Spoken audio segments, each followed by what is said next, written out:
What do we do? They got us surrounded. Mate, I don't know. Whatever you're going to do, you better do it quick. I've got it. Oh, no. No. Not that.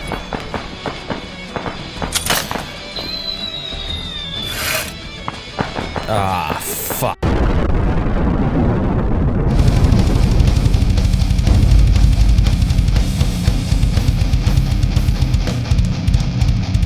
Hey cunts, welcome back to another review where today we'll be going over 343 Industries' latest entry into the Halo series, Halo Infinite.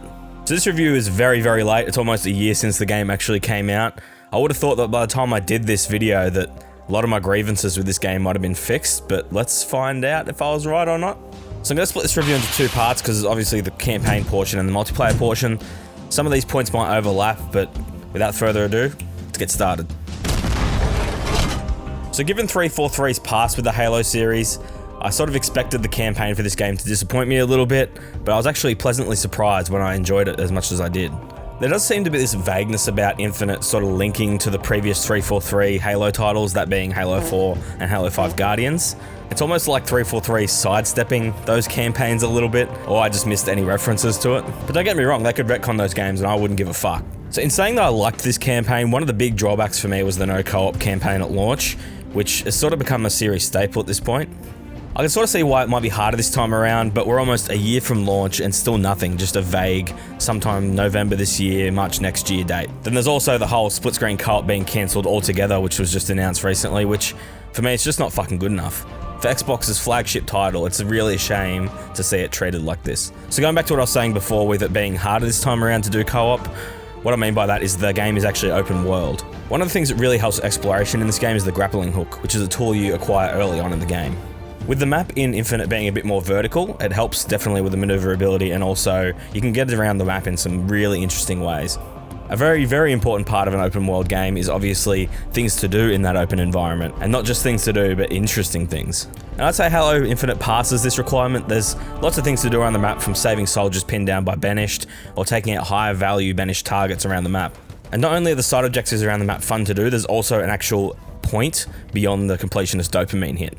So there's the banished targets, which are like assassination missions, and for completing those you actually get unique variations of the multiple weapons you'll use throughout the game, which is really helpful. There's also FOBs, or forward operating bases. These are small little bases of operation that are taken over by banished. By clearing those, you get a fast travel point, and also a point to get new weapons and vehicles. So this is probably an important time to mention how you unlock those weapons and vehicles. So basically, as you progress the story and engage in side content throughout the map, you'll unlock what's called Valor, which is just Halo Infinite's fancy name for XP essentially. As you level up, you unlock access to extra weapons and extra vehicles at those FOBs mentioned earlier. There's also a really nice variety of vehicles and weapons in this game. It gives you this sort of freedom to tackle the world in a way that Halo games never have before. In particular, the Scorpion and the Wasp, once you unlock those, the way you tackle side content and just the content in general totally changes. So if you've seen my reviews before, you know that I usually bring up how guns feel in games that have guns. A number of them don't feel like they have punch in Halo Infinite, and I guess this makes in-universe sense because Chief's a fucking super soldier and all that. And it's not just a Halo Infinite issue, it's a series-wide thing. I don't know what it is, it's just the guns don't feel like they have any punch, and I can't remember where I heard it, but this is a quote that I remember hearing about the gunplay in Halo games. Feels like fridges jumping around, shooting toothpicks at each other. I don't know, I just like guns to have actual kick in games. I don't know what it is. So for the first time ever in a Halo game, you can also unlock new abilities for Chief and upgrade his existing abilities. This is actually how you get the grappling hook that I mentioned earlier. These abilities allow you to do things like electrify your grappling hook or increase your shield capacity. Overall, I think 343's done a pretty good job with the progression and leveling up system in Halo Infinite. And when I say that, I just mean the campaign leveling. Now, I'm what I would consider a Halo casual. I've only really played the mainline games except for one time I played Halo Wars 1, and I don't keep up with the books or any of the supplementary material, so I feel like at the start of this game I was a bit behind on the story. I feel like there was something I was missing. I don't really know who the Banished are or who this Atriox guy is. I think it was from Halo Wars 2 or something, but it felt like I was a bit on the back foot when it jumped into the story. They do end up explaining it a bit more later on, and I guess it didn't really affect my overall thoughts on the story. I just thought I'd mention it. I will say, I think I like the Banished more than most of the other big bads in the Halo universe. The Covenant are obviously the OGs, they got the top spot, no doubt. That's Bungie material, can't beat it. The Halo 4 or 5 flogs, we don't fucking talk about those at all. A nice bit of depth to the Banished as well as the assassination missions.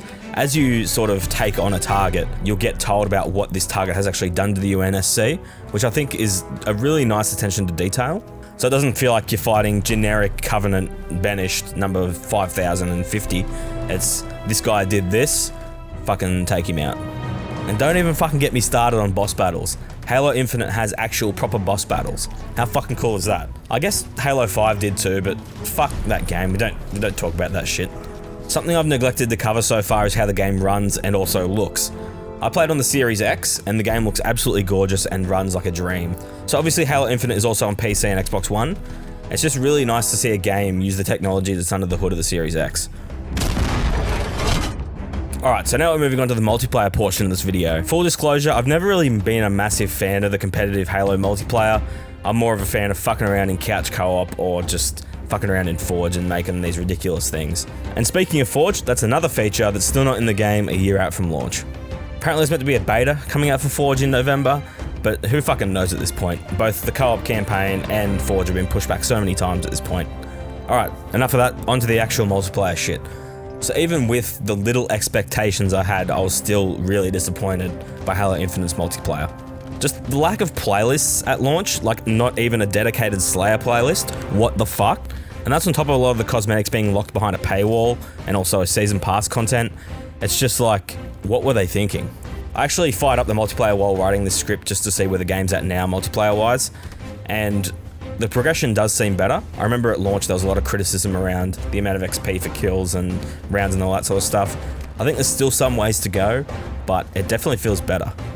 The cosmetics are still generally behind a paywall, which being free to play, obviously that's to be expected, even if it is shit and disappointing. The time to kill in this game I'm also not a massive fan of, but again this is sort of like a Halo series wide issue, not just Halo Infinite. And it makes in-universe sense, you're a fucking armored and shielded super soldier, but I don't know, I just like that really quick time to kill. So I didn't really cover much in the multiplayer section. Again, I'm not really a massive fan, so if you're looking for a review of just multiplayer, you don't really care about the campaign, that's not my wheelhouse. I'm more of a campaign-focused person. So overall, would I say Halo Infinite is worth the buy?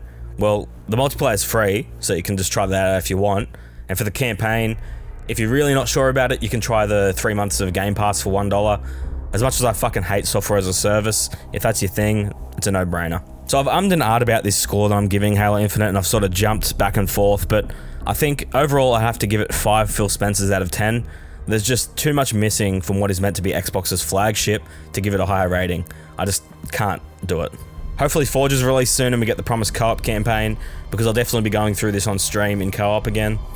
It's just such a disappointment and such a shame to see Halo treated like this again.